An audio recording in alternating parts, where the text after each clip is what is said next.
You can start, I think, Vila. Astu. Om.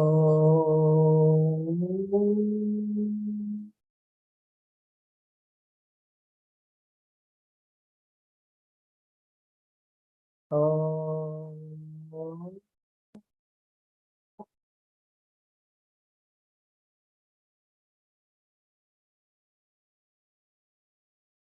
Om.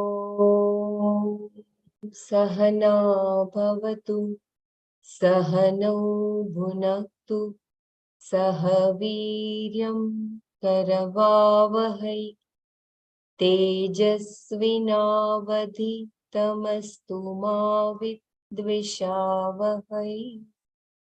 Om Shanti, Shanti, Shantihi.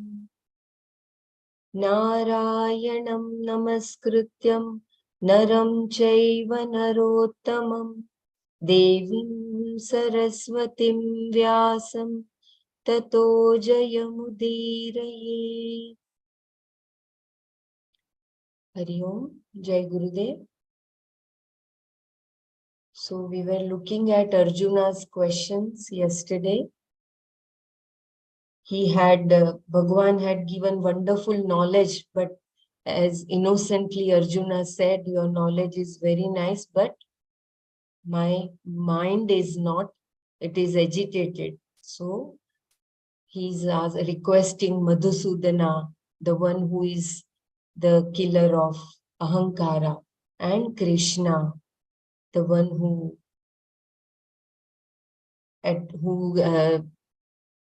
tries to get rid of our all limitations, and the one who is Papanashan, Krishna. So we will just see the verses and then we will go to Bhagwan's answer. Arjuna uvacha yoyam yogastvaya proktaha samyena madhusudana etasyaham na pashyami chanchalatvat sthitim sthiram.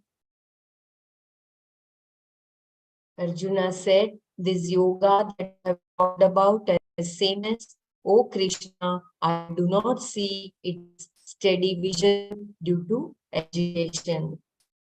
Krishna Bhagavan had talked about Samadarshita. So Arjuna is saying that my mind, because of my mind, and my mind is steady, so I'm not able to understand the Samdarshita which you are talking about. And another, here again he is saying the mind is agitation.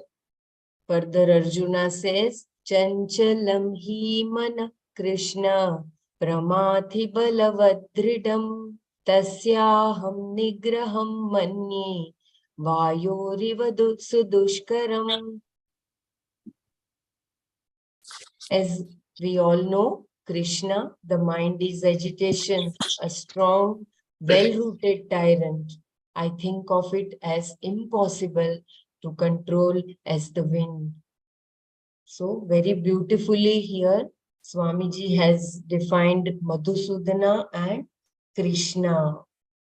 Krishna here as Bhaktajana Papadi Dosha Akarshana, the one who removes Akarshati, all the limitations, dosha, of its devotee, who are Bhaktajanas. The words Pramathi, Balavat and Drida, they are the attributes of the mind that Arjuna talks about. So the mind is not only Chanchala, but it has so many past impressions from the childhood, from another birth. So it is Pramathi, Balavat and Drida.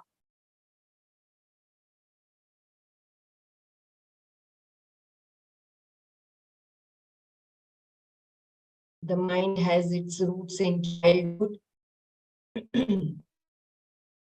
And stress need not be a factor of agitation.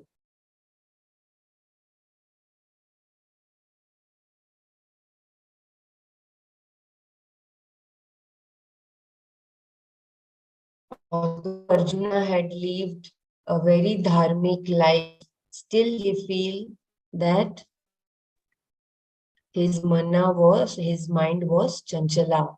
So here Swamiji says Arjuna's problem is universal.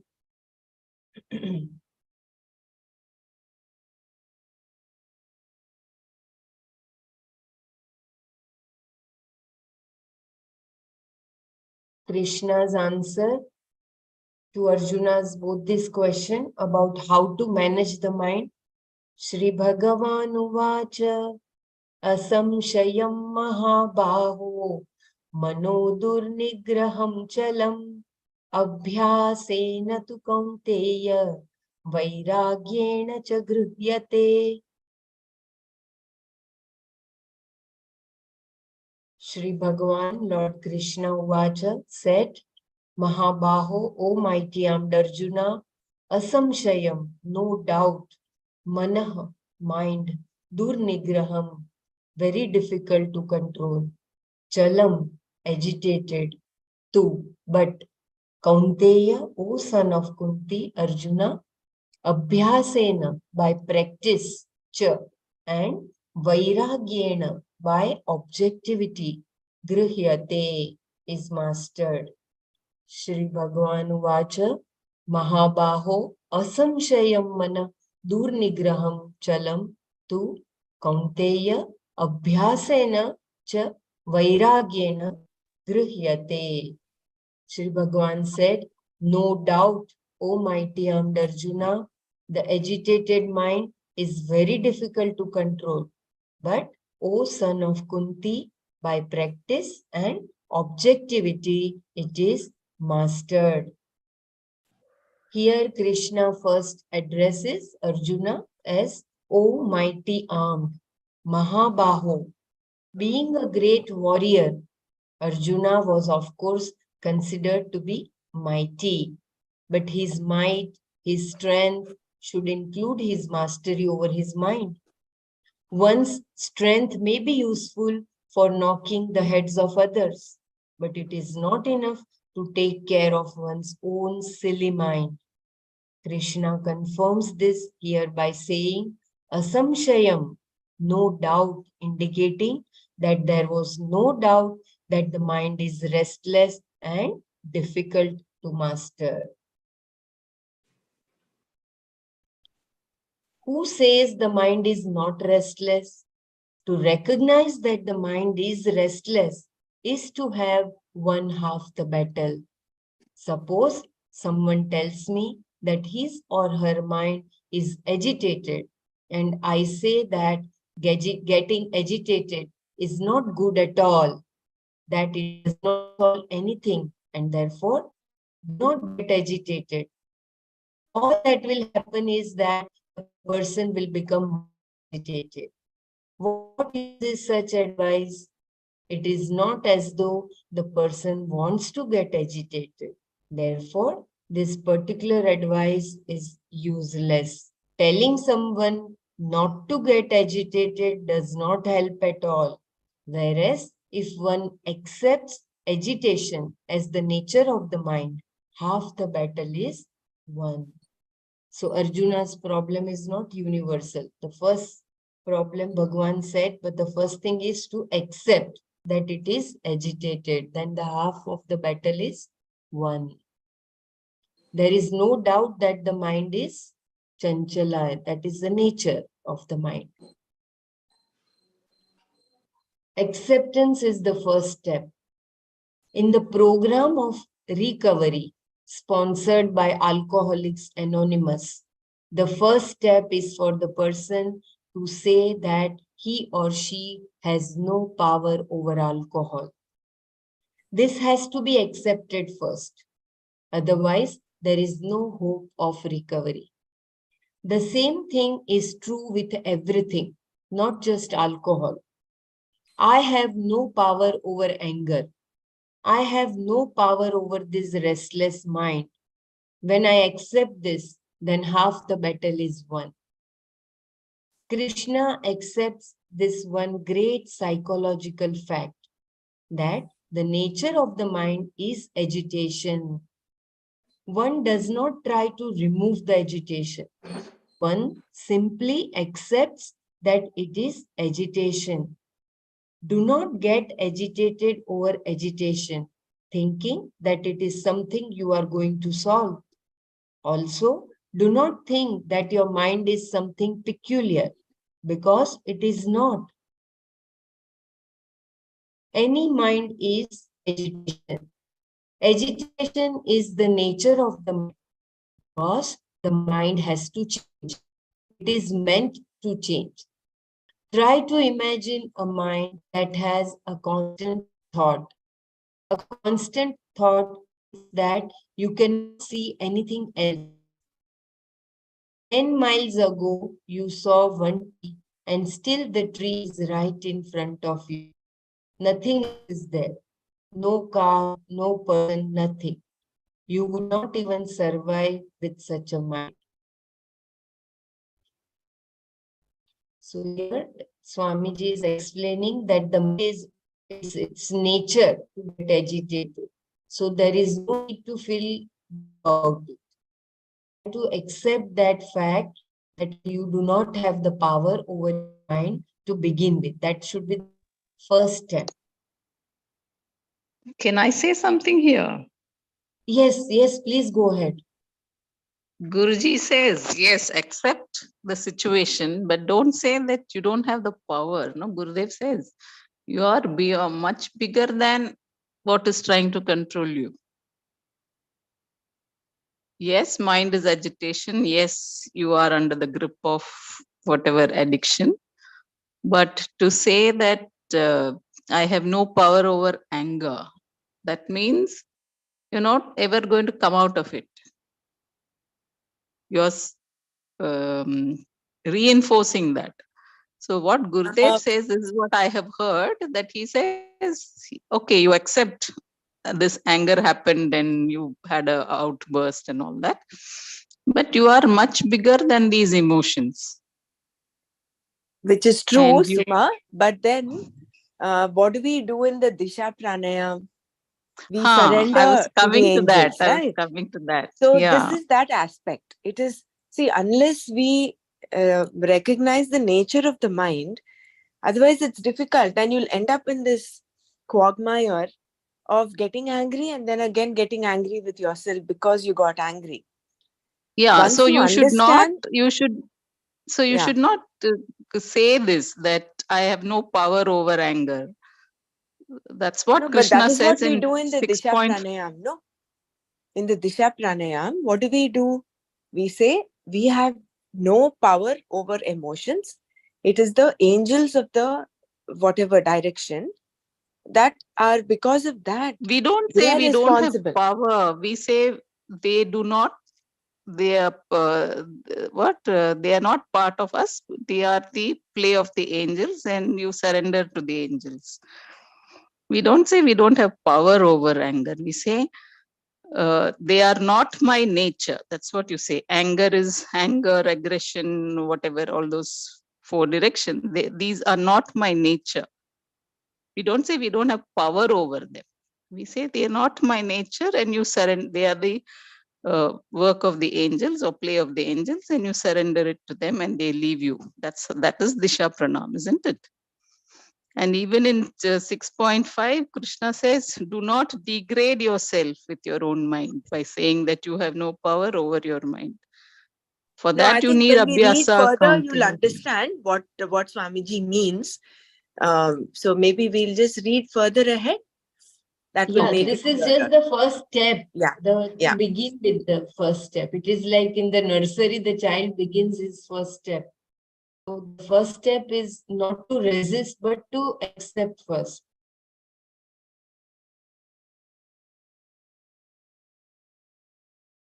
The mind must necessarily change. Just as in a movie, the frame must always be changing at a certain speed for you to be able to see objects, movements, etc. Here too, the mind has to keep changing all the time so that you can see. This is why the mind is called Kshanika. One particular thought is always Kshanika, meaning that it does not even last for a second. Just to say the word second involves so many parts, so many frames, so many changes, all of which are kshanika. This is the nature of the vritti, the thought. Even to recognize this fact, the mind has to be kshanika. Since the nature of the mind is kshanika, naturally it is going to change. Therefore, Krishna says, there is no doubt about it, Arjuna. The mind is chala, chanchala, restless. The word chala also means agitation. And being chala, it is very difficult to control. Manah durnigraham chalam, he said. In other words, he agrees with what Arjuna has said about the mind, that it is as difficult to have mastery over the mind as over the wind. By repeating what Arjuna has said, he is saying that the nature of the mind should be accepted as such. Accept the fact that the mind is agitation, that it has its own roots, that it has its own logic, and that therefore it is never illogical. So Bhagwan is sympathizing with Arjuna by saying that do not worry, it is like that. We always think the mind is illogical, but that is not correct. The mind does have its own logic. If we suddenly think of something, we think that the thought has come from nowhere, but it has not come from nowhere. It has come from somewhere, meaning there is some logic for it. But why, when nothing has happened outside, when everything is calm, do I suddenly have this thought? This simply means that outside situations are not required for a thought to occur. We have enough going on inside for this to happen. Why, for example, in the midst of meditation, do I suddenly think of okras? And why, when I'm talking and wanting to come up with some funny word, did this word okra come to me? There must be some logic for it. The point here is that whatever suddenly occurs in your head has its own logic. Suma, this is the aspect that Swamiji wanting to say, that I have no power over the mind, is this one, this aspect. What thought comes? Do we have a control over that thought? It is not putting yourself down. It is not in defiance with what Gurudev says when he says you're much bigger than your problem. There it is the problem. Here the whole aspect is being dissected, and we're only talking about the nature of the mind. We're not talking about our problems. Jai Gurudev. Yes, Here the I want attribute to of add the mind. little bit. Jai Gurudev. Here I want to add little bit. Gurudev says, see, thoughts are not under our control. They come and they go. They come and they go. What thought you hold on to and put it into action, that is your buddhi. That is your, if the buddhi is refined, buddhi is nishchayatmika buddhi, then it will take you towards upliftment. See, this moment, if something happens, suddenly in my mind comes ki usko maar dena chahiye, let me kill him. But then something inside says ki no, this is not the right. So thoughts will keep on coming, because they're from where they start, we don't know. And ऐसा नहीं है, सबके दिमाग में दुनिया भर के thought आएंगे, but to put it into action is under our this thing, and that is that the purification of your mind and intellect is needed. So And that is where what the Uddhared action? Atmanatmanam comes. Correct. So you can't control the thought, and no need to beat yourself ki why this thought came to me, why that thought came to me. Thoughts are floating. It's a manomaya kosha. All kinds of thoughts will be floating at any moment of time. Anybody can hang on to any kind of thought. But then let them come and go like clouds in the sky. Jai Gurudev.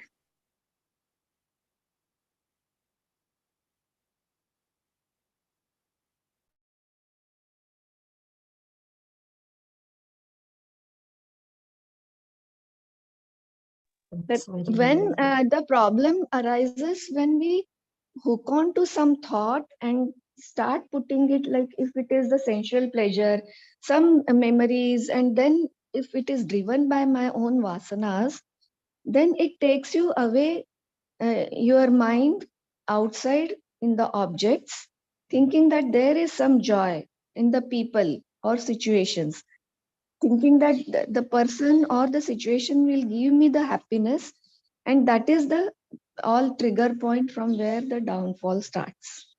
And the real sannyasi, real karma yogi don't act through the vasanas. That is the this ultimate The thing we are. conditioned mind, that's what even I was thinking about. If you condition your mind with some concepts, then you will, even in that moment of anger, all these wisdom doesn't come. Gurudev says, no, whatever is there, the impression will take over and act.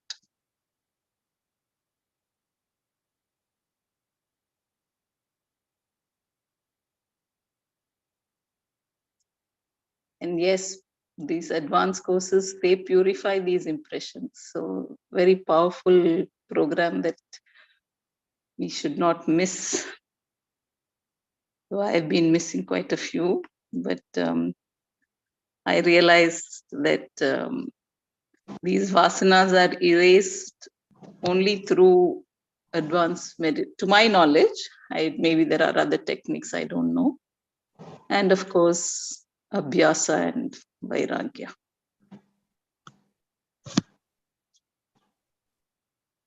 Yeah, that is true, Sumaji. Very beautiful. It requires a lot of abhyasa, as Bhagwan is further describing. But the first step to begin with is to accept that it is like that, because it's an attribute of the nature of the mind. Then through our vivek buddhi, we have to go ahead. First, recognition is the better way. During the pandemic, when Guruji was addressing various different groups of people, there were groups of psychiatrists and so many neurologists, etc. And these people are highly trained in the field of managing stress, etc. They treat depression cases. But all of them were also asking the same question to Guruji, how to get rid of this stress caused by this pandemic. And Guruji was saying meditation, meditation. So, in spite of it, that lingering impressions which are there deep down within you, during a calamity, this do surface. So, saying that we have a power of over our negative emotions, I feel that sometimes they do surface. We we may be bigger with them than them most of the times because of our sadhana, our knowledge, etc. But at sometimes during such situations, momentarily we may be overpowered. Then maybe again we'll get a way out of it. But momentarily we do get overpowered by this negative emotions. Otherwise, groups and groups of people would not have been asking the same question to Guruji, how to get rid of stress. And one group did not know what the other group had already. Like this was all being televised live, but they were all different sections, cross sections of people from across the globe who were asking questions. Jai Gurudev. And here, Swamiji describes Arjuna as him having discovered his agitated mind even without stress. He was otherwise fine. So stress, of course, is a factor for the agitation in the mind.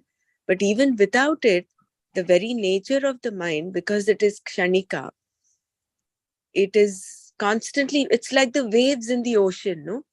Can you stop the waves in the ocean? They continually happen. So the mind is similar to that. And just accepting the fact that I have no control over that aspect of the mind, of its constant agitation. Now Krishna gives the solution. Abhyasena tu kaunteya vairagyena cha dushkritam. Yeah. Even what you mentioned about Disha Pranam, it's a very, very powerful process. Not only is it used in India, but it is used in the Middle East, it is used in the Far East also. And it may be called by different names, but this process exists of surrendering to the angels in each direction. And over this so many years, whenever there have been problems in families, or business is not working for some people, some businessmen come. I tell them to do this process in their house. And normally the housewives end up doing it. And it goes to the extent of even stopping divorce. I've had people coming to me with complete failure in their relationships. And this process has helped them out a lot, along with chanting of Om Namah Shivaya or Om Namah Bhagavate Vasudevaya. It has worked wonders. It's a very, very powerful process that you have mentioned, Dr. Brahm. It is not an ordinary process. Surrendering is I something. agree. Yeah. Go on, please. No, I was just saying surrendering is really like, it is a quality that we need to imbibe. That finally, after doing our Purushat, we finally have to surrender.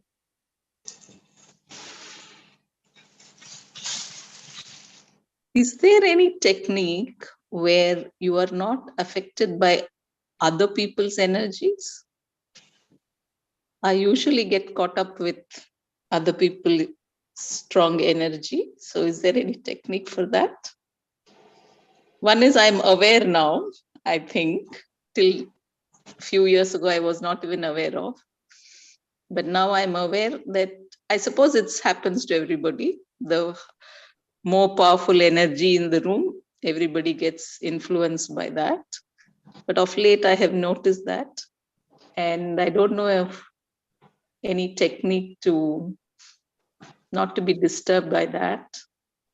And this Disha Pranam, when I first learned it, initially they used to teach that in the basic course. That's when I learned it. And it was very powerful. And I overcome a lot of my those emotions with this technique, Disha Pranam. Very, very I think powerful. when your aura itself is strong with your practices, and you are convinced, and your conviction is there, and you have faith, then that itself will change. That will kind of give you the power to not get affected by others' negativity. Just imagine how many negative people Gurudev meets on a daily basis. But he has his aura affects them in the other way. Like Gurudev says, even when the time is not good, you have the capacity to change the time. That is why when people are going through a bad patch, according to their horoscope, for a devotee, for a sadhak, it is actually a very good time for him to go deeper. So that way, I think if there will be negative people around, you, with your practices, your aura is so strong that negativity will not penetrate your aura. On the other hand, you will have you will have an influence. Your positivity will have. That is the meaning of waves, creating waves of happiness, no? Yeah, yeah. No, I'm not talking about negative energy. This is something very funny. This happened in 2008 when I was in New Zealand. I'd gone for a some exhibition, household exhibition with some friends, and there was a salesman. He was excellent.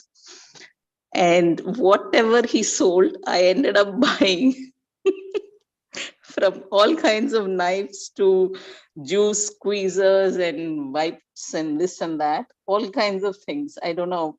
I've not used them at all after buying them. Now, when I was shifting last week, I had all that and I just brought it just like that here. Then this is when it occurred to me that I was just caught up in that salesman's energy, I suppose. I ended up buying everything that he sold, and I didn't use a thing. Literally, a thing I have not used. It was like a spiral, something to make some potato spirals, and some juice to extract citrus juice, and so many kinds of knives, and so many kinds of wipes. Everything I bought. So then yesterday when I was going through this mind, I realized I just got caught up in his enthusiasm or his energy. And I don't know how many dollars I spent. So how do I recognize that and come on? Now I'm able to recognize that of late, last 4-5 years, I'm able to recognize that there are powerful energies. If they are around me, I just follow them. So now how do I not follow them, even though when I know it is not right? I I'm think not for able this to. specific example that you mentioned, when you come from the space of need-based living rather than want-based living, when you come from the aspect of need, do I actually need this? When you step back and ask that question, that will help. That is one. And maybe, it is becoming more an Atma Rama than an Indriya Rama. You were very outwardly, you wanted to, possess this and this, thinking that getting that, you will get that happiness. So instead of that, if you shift from outside to within, when you become an Atma Rama, then also you will have that space of contentment. No, I don't need this. All that is very glossy. All that is very nice. That is what happens when you do window shopping. Everything seems nice, but you don't want, number one, uh, you don't need all that. And unless you have that need based living concept and discipline within, you'll end up becoming a shopaholic. Anybody else can also share. Yeah, totally agree. And it's a process, I think. Once you go through it, then you know, and then you overcome it instead of Yeah, getting that's what stuck even in. I thought. That Because when I he went to last, demonstrated all that, I thought I was yeah, going to make all that. But yeah, yeah, you're right.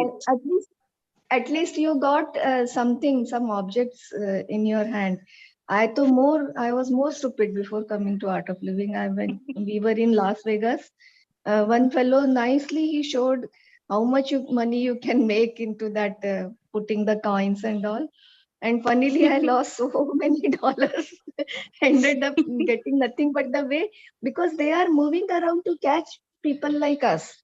They are trained into that. They study the psychology, and they catch the customer. True, They want. true, So true. we had to, and once we go through it, and then we become more smarter. So instead of blaming them, we need to transcend it, and then those people also understand कि इस बंदे को नहीं पकड़ सकते, kind of. So it's a process. Everybody needs to go through that. Jai Gurudev. And also the aspect of aparigraha. When you practice aparigraha, when I don't want to amass this and this, that itself will kind of keep it away. One good example of aparigraha is my own daughter. A lot to learn from her. She was my first yoga student after I finished my Shri Shri Yoga online yoga training TTP. In that, when I just briefly mentioned the Patanjali Yoga Sutras and the Ashtanga Yoga, she held on to aparigraha and she said, I don't want to have anything in the house which is not what I need. no amassing. And then she reminded me, Amma, she said, Amma, you taught me this, aparigraha. So I just was reminded of that. The concept of aparigraha is beautiful. It may not be just material. It is also, it seeps into even social media. When you keep looking at your social media posts and you expect the number of likes, people to see your post and like and give comments, that is also parigraha. So it is both at a material, physical level, mental level. So it is only awareness, and we have these beautiful tools to practice. In this discussion, I want to bring a verse from the chapter 5, I think 23. And there he says, first you should know how to take care of the force, that vegam. Then you can take care of the desire, anger, and pain that become the cause for that force. So in that, we should pause a little bit when such things come, no? A desire comes to buy or the anger comes. So we have to pause a little bit and witness ourselves that vegam will come down. So if you go with that vegam, then you are trapped. So when you pause and witness, that vegam will come down, and then that we can handle the desire, anger, and the pain. There's a, I don't know, the chapter 5, verse 23, I think. That tool will help. Means just a pause. Look, as Brahmaraji said, no, whether you need or not need. A pause will tell you, oh, I'm getting angry. So shall I to, means a pause. Then that vega will come down. Then you can handle that anger, or you can handle that vasana, which you want to buy or shop or do anything, the desire. So we have all the tools, we should use it. Therefore, reading makes it perfect. Yeah, Sureshji, you said exactly the 5th chapter, 23rd shloka. I will read the shloka. Shaknoti haivaya sodum praksharira vimokshanat kama krodhodbhavam vegam sayukta sasukhi naraha. Very beautiful. Its cause only has to be realized, recognized. So pause, give a pause at that time. So reduce that vega, and then you can handle that vega, this desire.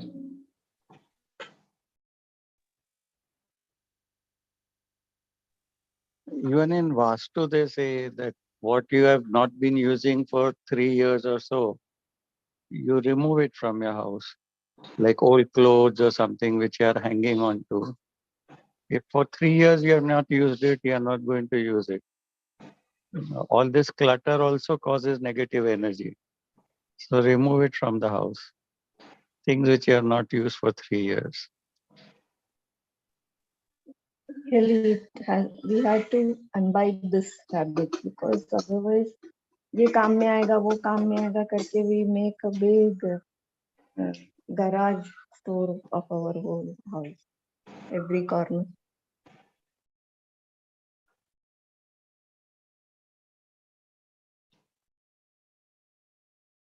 Yeah, that's a beautiful advice. Very nice. The thing or the clothes, everything. What we have not used for 3 years, we are not going to use for the rest of our life as well. That's very true. Percy ji has been very kind. He's given 3 years. What my father would say, Nana would say, anything you've not used for 6 months, you would not use again. You would not, most likely you will not use. So it's better to either discard or give it away to someone who will use it. I mean, discard if it cannot be used, but otherwise If it is usable, give it to, donate Yeah. it to someone who'll use it. Winter clothes, no, 6 months season changes, summer to winter. So 6 months, I think, would be a small period of time. We may need winter jackets again in winter. That is, yeah, that is true, which is true, logically speaking. But most Yeah, other even things, Diwali most other things, decoration, we keep it.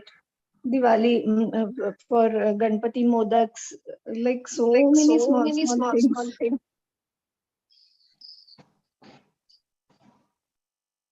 Modak Patra, we need it for But making. from that point of view, in the earlier days, they said that because people would have only 2 to 3 pairs of clothes. So wash and wear, they would get torn also or whatever. So you just replace them with new. So from that point of view, that 6 months, this thing would be okay. Like, so they never had unusually large number of clothes. Like, they would have just 2, 3 pairs. Like, This consumerism has increased so much after this thing has come, the culture. Malls, they are full of stuff, and we also stuff our houses, our cupboards. Need to put a full stop to this just habit. coming back to minimalistic living, Yes, that is the key most towards important. to not becoming a slave, not becoming a should I say नहीं a victim to this आधा कर consumerism. अंडे को आधा कर अंडे को And- आधा नीचे डाल आधा ऊपर And staying in minimal materialistic things make you so much free, gives you so much of freedom in mind also.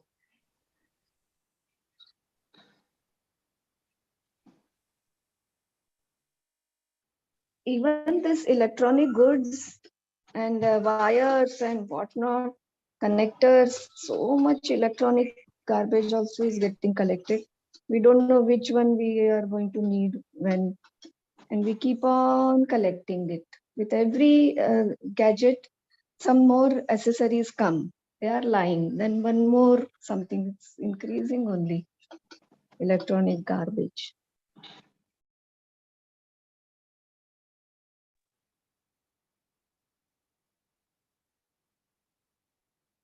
Gurudev would say, keep your house clean because you never know when the divine will come. When he says that, it is not just, he meant it to be your mind, internal thing, but it is also your physical space. How clean we keep it and how decluttered it is. Yeah. So we went to a lot of discussion thanks to Sumaji's question, which was good. Maybe we'll continue with Krishna's. Yeah. There is nothing illogical in the world. There is nothing illogical in this world. There is always some logic. Originally, of course, everything is illogical. But then afterwards, it is all logical. Within the illogical, we find there is a logic. That is, we understand that when something occurs, there is some reason for it. We must understand then that the mind is like this is its nature. Does this mean that I should leave the mind as it is? We could say, yes, the mind is agitation. Forget about it. Do not worry about it. The problem, however, is that when the mind is agitation, I am agitation. Therefore, we have to learn to discover the distance between the mind and I. This is the whole trick here, which is why Krishna tells Arjuna that the mind can be mastered by practice and objectivity. Abhyasena tu kaunteya vairagyena cha grihyate. So this is the takeaway. Please remember, I will just read it once again. Does this mean that I should leave the mind as it is? We could say, yes, the mind is agitation. Forget about it. Do not worry about it. The problem, however, is that when the mind is agitation, I am agitation. Therefore, we have to learn to discover the distance between the mind and I. This is the whole trick here, which is why Krishna tells Arjuna that the mind can be mastered by practice and objectivity. Abhyasena tu kaunteya vairagyena cha gruhyate. Caring for the child within by addressing Arjuna here as Kaunteya, meaning the son of Kunti. Krishna is indicating that the child is still there in Arjuna, which is where the mind has its own roots. This child has to be taken care of by the person. Therefore, there is double child care. When you were a child, someone else took care of you. But now you have to take care of your inner child. The first child care is done by one's parents or certain other adults, whereas this child care must be done by the person. Everyone nurses a child inside, and that child has to be taken care of. Everyone has to do it. There is always a child who was disappointed in his or her perceptions. My mother does not like me. My father hates me. These were the child's perceptions, and because of the behavior of the people involved, they have some validity. This is why the child remains inside the person. There is always a crying child, a weeping child down below, which is why the mind suddenly takes off, especially when you reach the age of 35 years and over. This is the time that all the disappointments of the child come out one by one. And if you begin to study Vedanta, they all come out. So please remember this very nice, beautiful description by Swamiji that during our childhood, we have some silly perceptions and which were validated by the behavior of those people. And that child, when it grows adult, that child awakens. Especially when we study Vedanta, they all come out. So you have to nurture that child who was having certain wrong perceptions.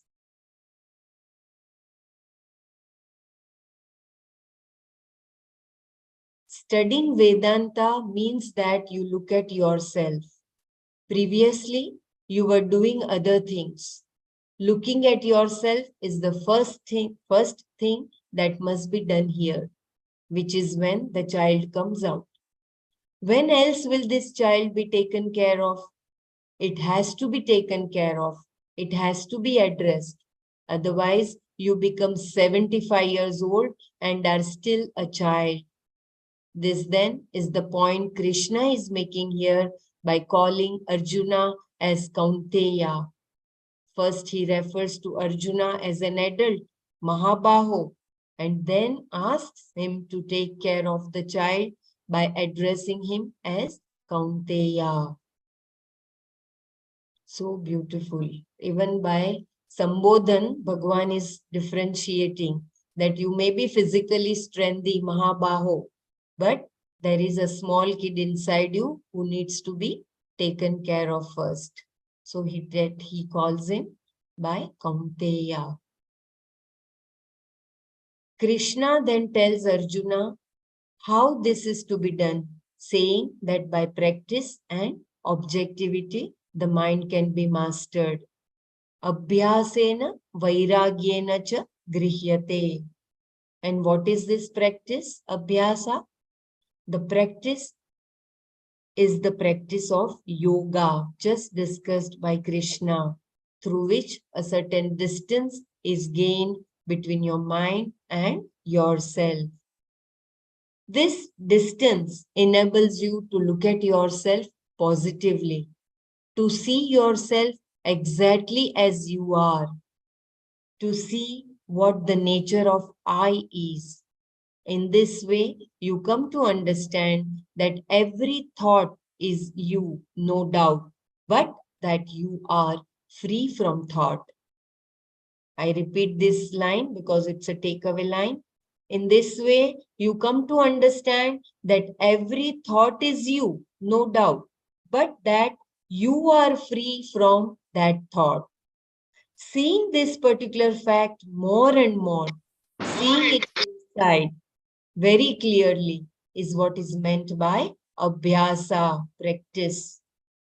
Seeing this particular situation, thought being I, while I is not any thought, is what is called nididhyasana. And doing the same thing again and again is called abhyasa, which enables you to gain mastery over your mind. Abhyasena grihyate. Didi, can you read Nidhi Can you Dhyasana's please, definition again? yeah, can you please Yeah, read yeah. that paragraph again? Yeah, I will read this once again. Krishna then tells Arjuna how this is to be done, saying that by practice and objectivity, the mind can be mastered. Abhyasena vairagyena cha grihyate. And what is this practice? Abhyasa. The practice is the practice of yoga, just discussed by Krishna. A certain distance is gained between your mind and yourself. This distance enables you to look at yourself positively, to see yourself exactly as you are, to see what the nature of I is. In this way, you come to understand that every thought is you, no doubt, but that you are free from that thought. Seeing this particular fact more and more, seeing it inside very clearly is what is meant by abhyasa, practice. Seeing this particular situation, thought being I, while I is not any thought, is what is called nididhyasana.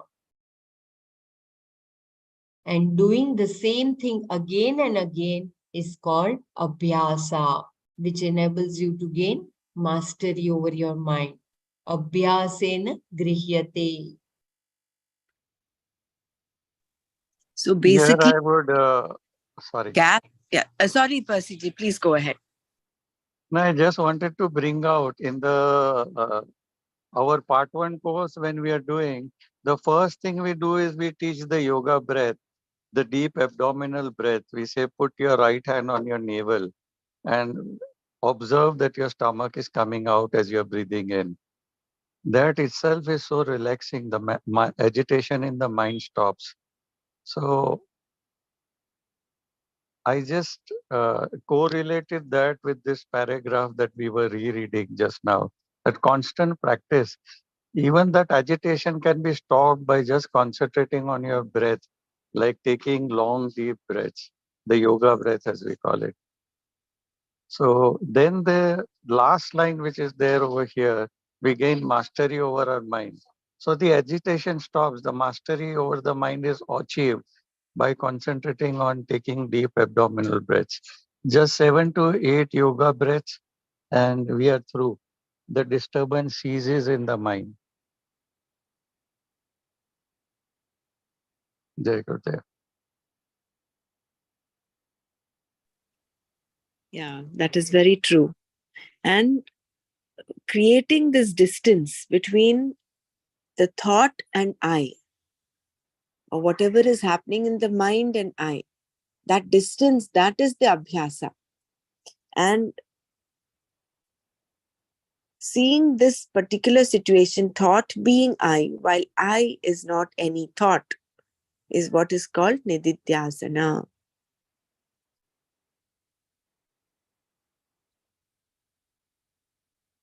I think we will have to just put this down as the takeaway for abhyasa and nididhyasana. Yeah, this is a very powerful line.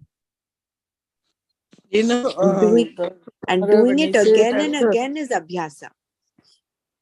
Yes, Dr. yeah, Mara. when you say that distance between the thoughts and I, but here I believe the nature of the I is like that, the Brahman I, right? Is that the one you're talking about, the distance gained between your mind and Yes, your. yes. That I here is the Atma, is Brahman, is the self. Okay. Like in our 7 levels of existence, we classify, no? Body, breath, mind, intellect, memory, ego, and then the self.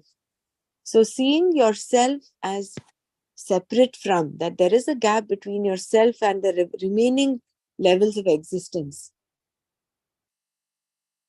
Without the self, the remaining 6 do not have an existence.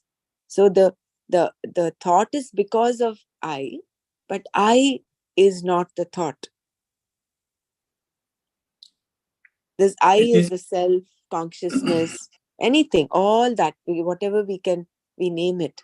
It is because of consciousness that the body exists, the breath and the mind and everything else is. But the consciousness is apart from all of them. Is thought is like a cloud, they come and go. So you cannot hold on it. Means that you are not that thought. Thoughts are mine, but I am not thought. We hold on to it and make it big. So the difference, that pause is very, very big. Once you understand that, then there's mastery over the abhyasa, nididhyasa. so this means actually then nididhyasana need not happen only at the seat of meditation. It can be an ongoing process, isn't it? Even in your wakeful state, when you're dealing with situations and people, this nididhyasana can be a background abhyasa that continues, That is what is knowledge, no? which need Knowledge not not be, only, yeah, need not be only when you're in contemplation or when you sit for at the seat of that's it. meditation. It spills over and it actually becomes part of your whole waking state as well. See, the contemplation, what we do, that meditation, is a process of getting to that knowledge, always with that knowledge. Knowledge is the thing that what we were talking, that is always only not while contemplating or not while meditation. It has to be every moment. And that will come only by help of the contemplation. Practice of contemplation, practice of meditation, practice of all sadhana. So it has to be deep rooted. You have to become that. Nidhi. That's what Guruji has said. No, you should become your nidhi, wealth, treasure. And for that, you need practice. For any treasure, you should work hard to get. And that's what we are doing now.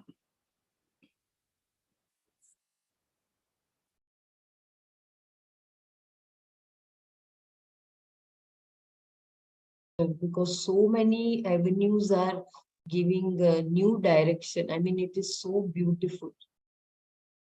We are going through it again and again, and it is giving a very beautiful meaning to our understanding as well.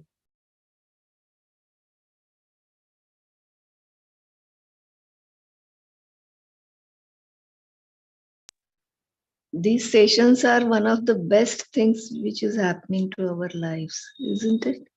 Very fortunate. Yes, very true. See, in this group, we have people who have done the Art of Living course. So our practices are also similar. So how the practice in a way helps you, your sadhana in a way, and then also this knowledge. So there is a complete shift in the way in which we can lead our lives hereafter.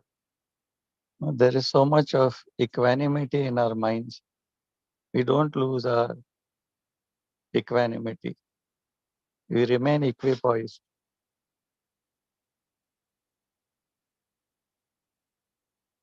And yet at times, like say like the pandemic, when we are overwhelmed by some event, and then we can use our practices to get back to normal along with the knowledge.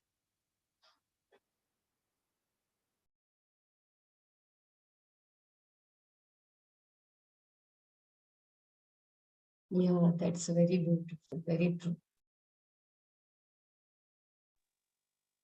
I don't know how Practice. to equate this, but like when Gurudev lost his mother, there was some magazine in which some where women are put on the cover or something which came up, and Gurudev had tears in his eyes, and it was just after he lost his mother, and then he spoke. But even that emotional disturbance, how did the tears come in his eyes? He had lost his mother, so that momentarily that disturbance, I don't know how to put it. But in the satsang, people did see that there was a story of how he narrated from that magazine, leading to his thoughts on his mother. Like,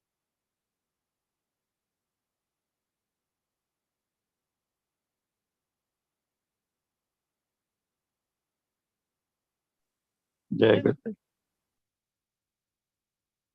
Yeah, he said there was a woman who loved me more than herself. And tears rolled down his eyes. Yeah.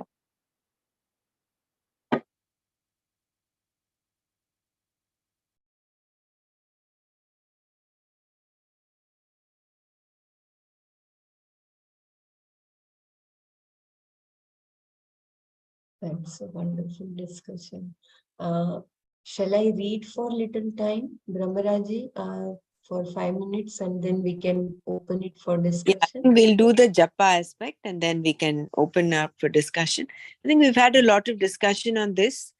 We could go towards, if anyone wants to share any more after we do this reading, that's fine. Otherwise, we'll go to shloka number 5. Yeah.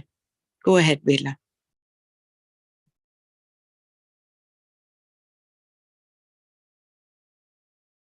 Practice of japa. Here, the practice abhyasa of japa can also be included because the mind's nature is not predictable. What your next thought will be is also not predictable. It can be anything. And since the next thought can be anything, since you cannot predict what it will be, you create a predictable situation. Then only can you understand how the mind moves, etc. In this way, you get to have a certain hold over the mind, over the thinking process itself. This is why the mental repetition of a given mantra, a meaningful name, word, or sentence called japa is a must and is never given up even by sannyasi. The usefulness of a mantra. A brahmachari has a mantra, a grihastha has a mantra, a vanaprastha has a mantra, and a sannyasi also has a mantra. There is no one who is without a word that is meaningful, either chosen by the person or given to that person. A particular mantra is important because it gives you a certain hold. That is why japa of some sort is common to all traditions. It gives you this particular capacity of knowing exactly what is going to happen next. It is the only situation where the mind is predictable. Even when you find yourself dwelling upon a particular object, you do not know what your next thought is going to be. And when you decided to dwell upon a given object, to inquire into it, You are not very clear about how the inquiry is going to proceed. Whereas here, repetition being what it is, you have a definite occupation. This gives you a handle over the mind so that when it moves away, you understand what is happening, and again you bring it back to the object of meditation. I hope it is clear. If you want me to repeat any paragraph, please let me know. It is the importance of japa and the importance of mantra. When you are doing it as a practice again and again, then you are able to predict your own mind. Otherwise, if you are just in the meditation, you do not know when your mind goes to the another world of your inside universe.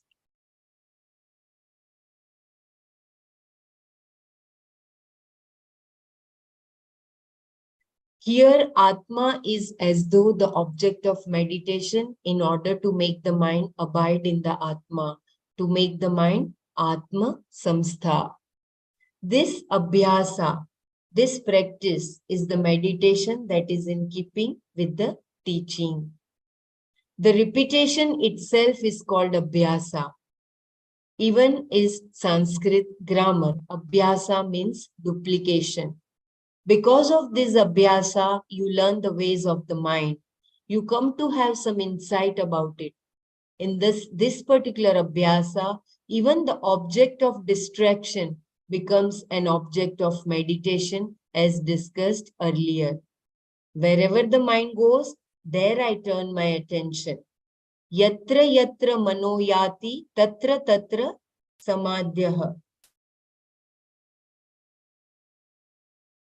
This turning the attention from one thing to another becomes contemplation, in which attention moves from the object to the very basis of the object, Atma. Therefore, there is no real distraction. So again and again, you are going with the mind wherever it is going. And then you are trying to be in that you are not considering mind as a distraction, the thoughts as distraction. Just as what we do in Sahaj, we accept everything around us, all noises around us, very naturally. Contemplation is appreciation of a fact. In this way, the distance between the thought and the self becomes very clear. The thought is this, thought is not everything. Thought is imbued with the self. This becomes very clear. And if I turn my attention towards the self, it becomes contemplation. I appreciate the self as independent of the thought. The more you appreciate this fact, thought becomes purely a role. It is not taken as everything. This is the distance that we come to know, a distance that does not imply physical distance or a particular condition of the mind. It is inside, appreciation itself. And this appreciation becomes the reality. This then is the practice that Krishna says would enable one to master the mind. So the practice of japa and mantra. It is so beautiful. So we will just stop here since we have Sumaji's explanation as well. So we will just close our eyes for a few minutes and then few seconds, and then we will have our takeaways and then followed by Sumaji's explanation.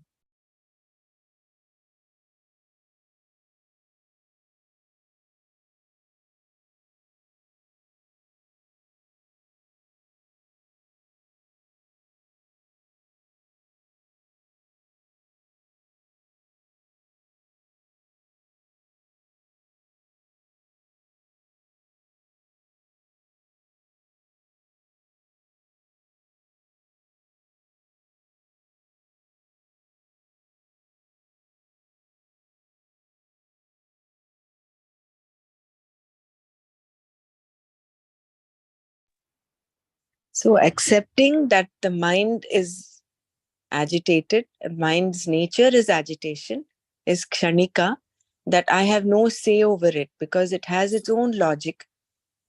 Taking care of this inner child is what is abhyasa. Abhyasa is seeing a gap between the I and the thoughts that come up in the mind. And when you do this again and again, that becomes abhyasa. When you do it repeatedly. And seeing this gap between the I and the thought is contemplation, is nididhyasana.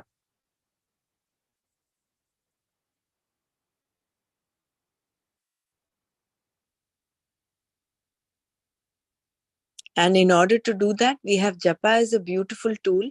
And I would again reiterate how thanks to Dr. Savita for sharing her experience of japa. And japa is there even for a sannyasi.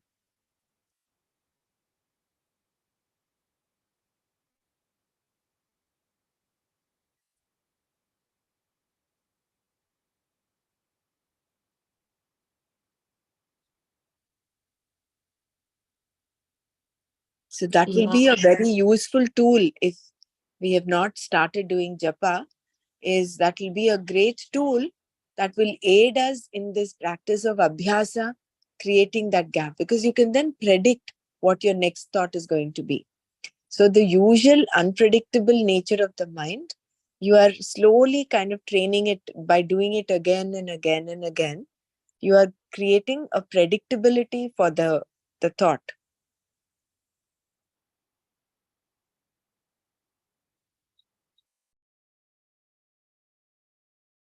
Yeah, I also would like to add for that.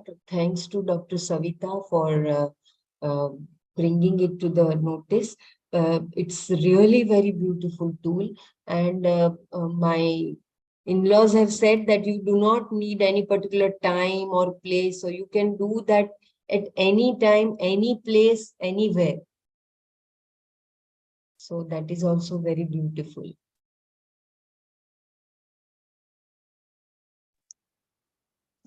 Jai Gurudev, I think I missed that what Dr. Savita said. If someone could give me a little heads up on that. Thank you. Yeah, she has been practicing, I think, Gayatri Mantra for a very long time. And she has found she has found it very useful. Dr. Savita, could you please share if you have time, my dear? Yeah. Jai Gurudev. Actually, I've started like it's last 15-16 years. I was practicing the Maha Mantra, Hare Krishna, Krishna Krishna, Hare Hare, Hare Ram, Ram Ram, Hare Hare. That was the mantra I was practicing from last 15-16 years, and I was introduced by this mantra. He was also called Nanaji, and he used to read the Gita on daily basis, and he was introduced to me by my sister. And when a problem came in my life, she got me to Nanaji, and he advised me that no amount of solace will come from anywhere. It's only the jap mantra, which if you practice the japa, taking this mantra, because he was practicing that mantra. So he said that you practice this mantra, and over a period of time, you will yourself know and you will come out of this grief.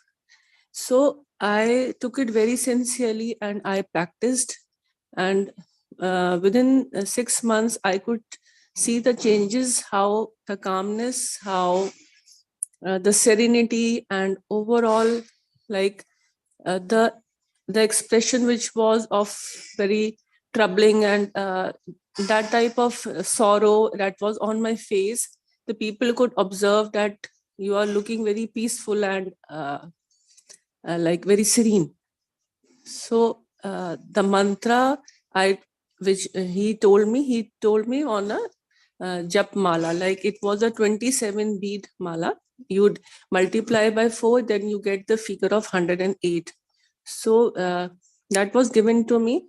I practiced, and it was that even when you are, you can carry it anywhere. It's not that of a pious type of thing, but yes, it could be kept in a jholi. But if it is not to be kept in a jholi, you can wear it in your arm, and you can do whenever you are free. Yeah, like when you're free in the OPD, or you are in the market, or you're traveling, or maybe when people are sitting and conversing, then also you can practice it. You can roll the beads and do the mantra. So that I took very sincerely, and that helped me a lot in achieving my own inner peace. And uh, after that, I, like, as it was, even on while sleeping, I used to have this bead mala, and I used to just roll it, and I used to go to sleep. It was just like a, like an instrument for a child, and it helped me a lot. Then it's from last, like this January only, I took the Gayatri month. I was trying to include in my breath, and trying to practice still how with inhalation I can take the whole jap, or maybe half, or maybe 1/4. It all depends, but sometimes, like, you forget when you're very busy, then you again have to remind yourself that you were doing the mantra. So that way your mind remains always at peace, and the whatever situations and whatever happenings are there in the family, even like, the children, my children are both in college, so something or the other happens. So sometimes they are ill, sometimes they are some problem in studies, anything, like every one of us has issues related with children. So these things doesn't disturb or bother my mind so much, as people, I've seen people, they get hyper, taking a situation, what to do, then they'll think all sort of things. I'll just have this samarpan feeling that whatever is happening is to happen, and you have no say what is happening. So I take it as a, just like a prasada from the Bhagwan, that whatever is happening is to happen, and I have to go through it. There must be a reason behind all this. So let's accept it with a smile, not by cribbing. So that attitude has developed. I don't know it's a whole to not. I'm not saying that it is whole because of japa only, but yes, all these are cumulative effects by the japa, then by the knowledge, by your satsang, seva, sadhana, everything has contributed. But my journey started with initially, like, only the ritual prayers were there, but with this japa, things came one by one into my life, and they all added one by one, and it is like a cumulative effect. I don't contribute wholly to japa only, but it is a cumulative effect. And when it's also said that when you walk on this path, then you have your circumstances are created like this. You will meet such type of people. You will be all these things will be added on when you walk on this path. So things started happening in the positive direction. Because before these lessons were there, I had 1 year of this Gita chanting, and as soon as I finished the Gita chanting, learning how to chant, I was thinking in my mind, if only that somebody is there to explain these shlokas. And just then Dr. Pramra's message was there, and I was so happy that we joined these classes. Yeah, Jai Gurudev. Thank you so much, Doctor.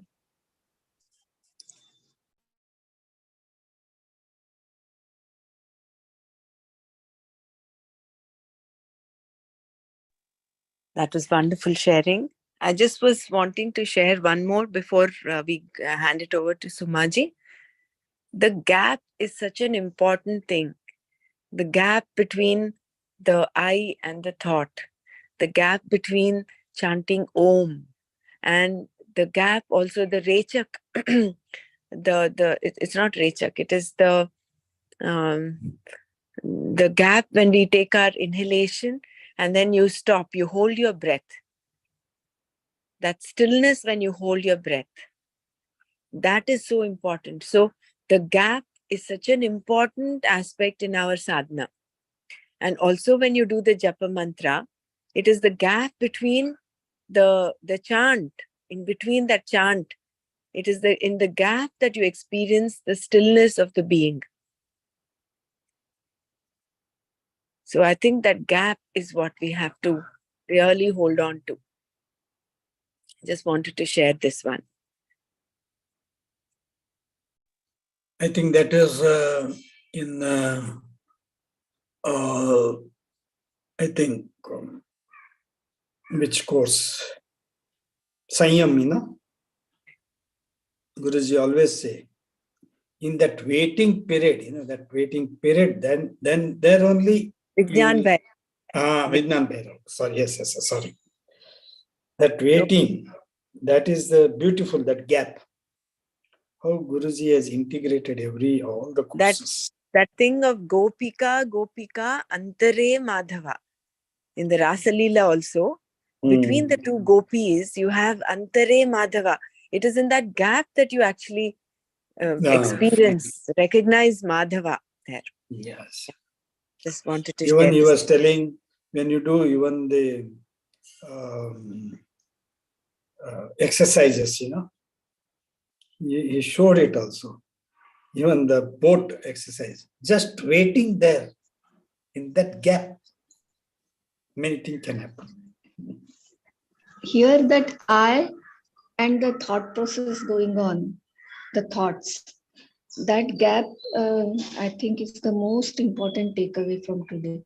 Because this flow of thoughts and our association with the thoughts is so much that unless until we practice this continuous with manana till it becomes a nididhyas, we really need to do the abhyas of it, that I is separate from this thought series of thoughts. I think everybody today, we must start practicing this. It's amazing way of that is what separating yourself. Care of that desire, that vegam, that is also that pause. Same thing again, which I told that chapter 5, verse 23rd. Again, that same thing. Pause. That gap. You have to little bit give a gap. Everything will settle.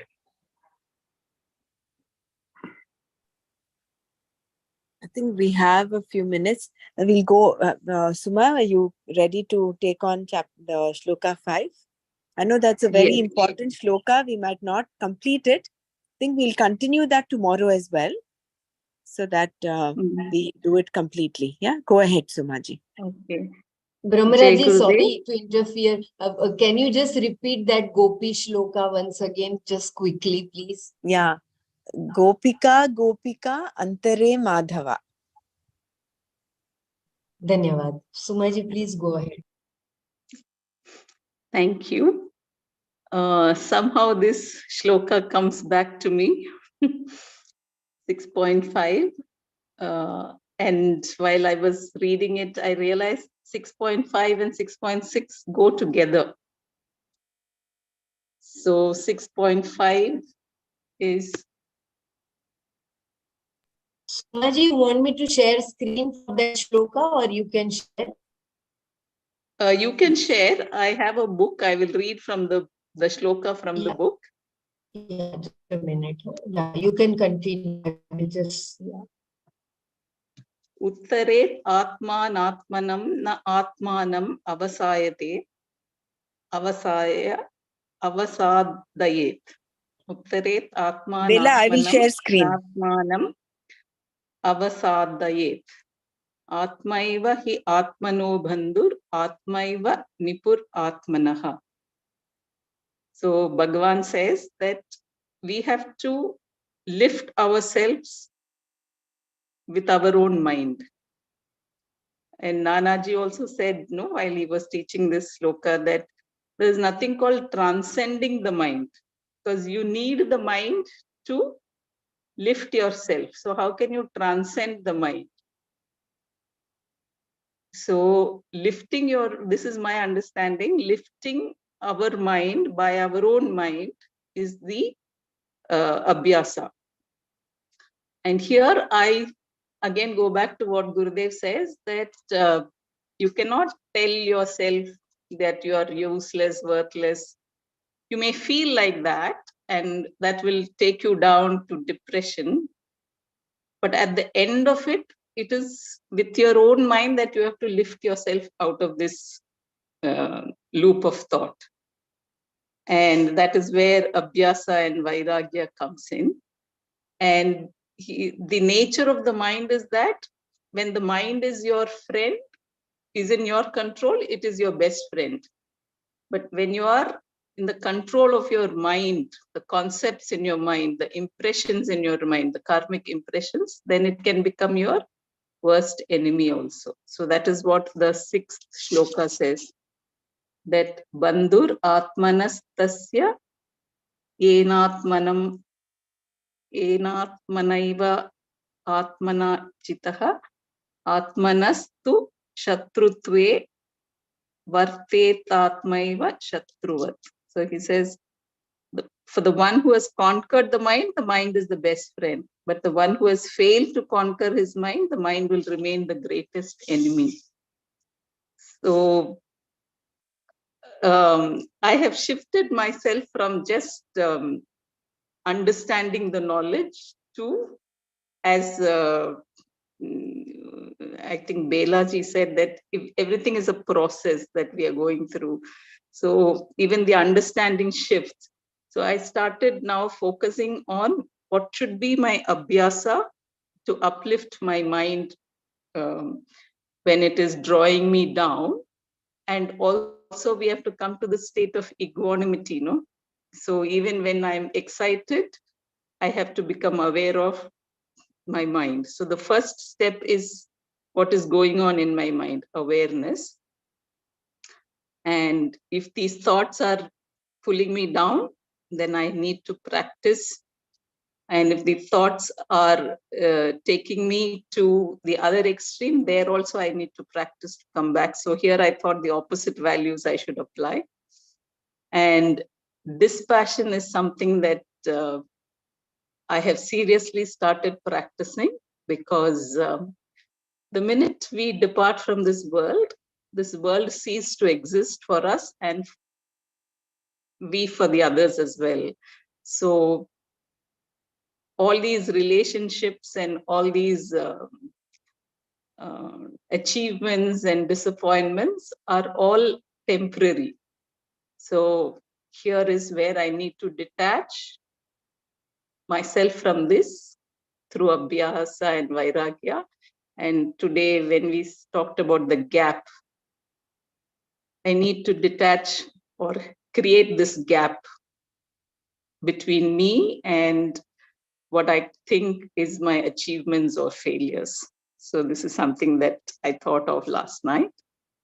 And of course, Disha Pranam is a practice, very powerful. I have experienced good results with that. So I think that will also help in uplifting my mind. Then, of course, surrender. And today, I think Gurudev says something about surrender. I forget that. Okay, let me go back to somewhere he talked about surrender today. Okay, I'll come back to it later. And the other thing about I thought that I need to practice to lift my mind by myself is to know the nature of the mind, and to practice gratitude, contentment, and not to resist what is happening. Because life is a flow, and if you want to swim against the current, then you need to have tremendous energy, and even then it is not possible. So you need to flow with that. So what you resist will persist. So that knowledge came up. So I had to drop that resistance, embrace, accept what is happening. And yesterday, when Percy ji talked about love and compassion, I thought, that is also another practice I need to include. So non-judgmental came up. And then also be disciplined in my own life, in my roles, responsibilities, taking care of my health. Because if your health goes, then everything goes. So I felt that taking care of your health, your physical health, is also part of looking after your mind. And today I gathered japa. So I will include japa.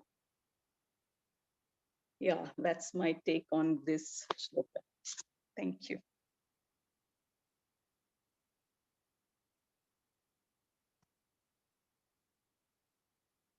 Was I audible? Yes, you Yeah, are. very much, very much. Thank you so much for that beautiful summarizing of this shloka and giving. I'm muted again. Thank you so much, Suma, for that. That was wonderful. For, my perception of this Uddhared Atmanatmana, when you correlate it with the happiness course points, when you use all of them, when you apply those 5 knowledge points, and including that responsibility itself is part of this Uddhared Atmanat. You are responsible for your feelings and the way you the way you are. So you are responsible for, you start with that sense of responsibility, and with this kitty of these 5 beautiful knowledge points, that is lifting your mind from the quagmire of problems and everything, and you're lifting it up, and then your mind becomes your friend. If you let it go and you become a pawn victim to all of that, then it becomes your worst enemy.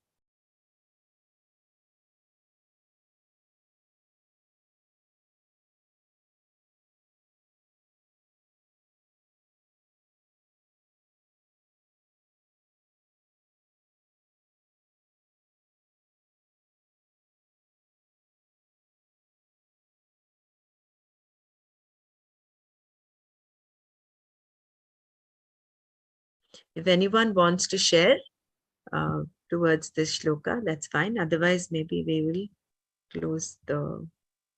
So who is wanting to do number 6 tomorrow? I think number 6 was covered by Sumaji. Number 6 also was covered? By Suma, Same thing it is. Bandhuratmat manastasya enat maivatmanajitah anatmanastu shatrutve varte tatmaiva shatruvat.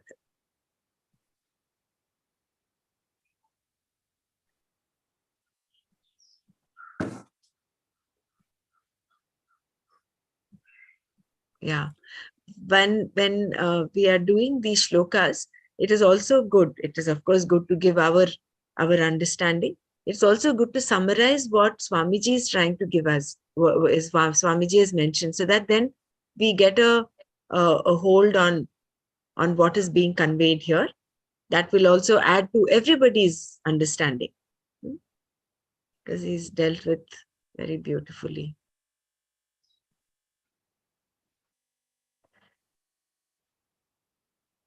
So if you all unanimously agree, shall we go through these 2 shlokas once again tomorrow after we finish our Manana? Because these are important shlokas, very important for our sadhana. Yes, yes. and we'll yeah, after we go through 5 and 6 tomorrow, 7 we can take up day after tomorrow. Yeah, Brahmradi, can I take up 7 on Sunday, Friday? Friday. Yeah, because I'm traveling. I'm in Delhi. I'm traveling here and there. So I'll No take up problem. day after. No problem. That's fine. I mean, with my Sanskrit being, I'm just a kid in the elementary. Don't worry. Don't worry. We're all work in progress. Yeah, There is no yeah. one sitting in judgment of anybody here. So if there is anything to be corrected, we'll all take it in that spirit of That is very improving nice. ourselves. Yeah, yeah. But the understanding which So, what I understood from verse 7, let's see how it goes also. yes, no problem. That's Thank fine. you. Yeah. Yeah. Jai Gurudev. Jai Gurudev. You see, that equanimity, seeing everyone within us, samabuddhi. After that, this is what we chant, that Loka Samartha Sukhino Bhavantu, has given me a very new feeling. Every day we are learning, but the last, what we have repeated, the 3, seeing equanimity at everything, has changed the sloka, that Loka Samastha Sukhino Bhavantu. Oh, it is uplifting us. Earlier also we were chanting that, but now we have got a new attitude towards it. So wonderful. Very nice. Yes. Jai Gurudev, Brahmaraji and Suresh Bhaiya. Same thing happened in my life also. After coming into this and doing these mananas and all these sessions with Nanaji, so much shift has happened within that now when we take the Sudarshan Kriya, no, online one or offline, and that Samabhav has come so much that I make everybody feel that let's bless all our near dear ones, that everybody should be healthy, happy, and uh, that all loka samasta sukhino bhavantu, sabka mangal ho sab. And then I make this a point that everybody should, before opening their eyes, do this blessing from their heart with such a blossomed mind after the kriya, and then only with a smile open your eyes. So that shift has happened. And then when we chant Guru Puja, I never thought in this way before coming into this Manana sessions.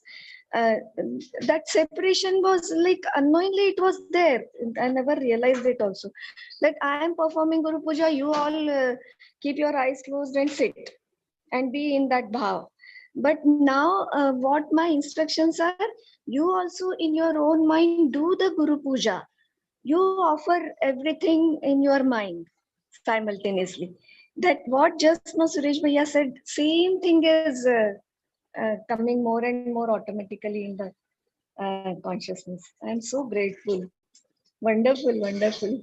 And that has changed even all our participants and our own volunteers, everybody, the shift has happened. Their involvement as if we are all collective consciousness, one unit kind of. And it adds so much into every smallest prayer and everything.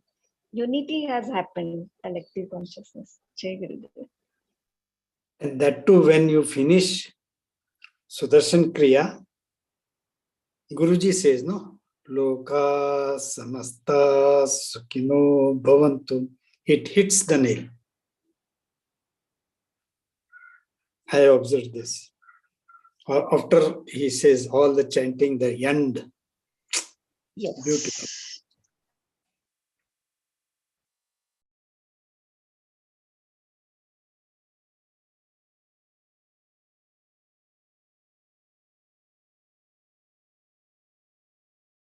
So we'll wind up for today.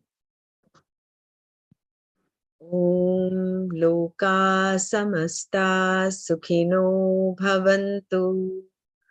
Om Shanti Shanti Shanti.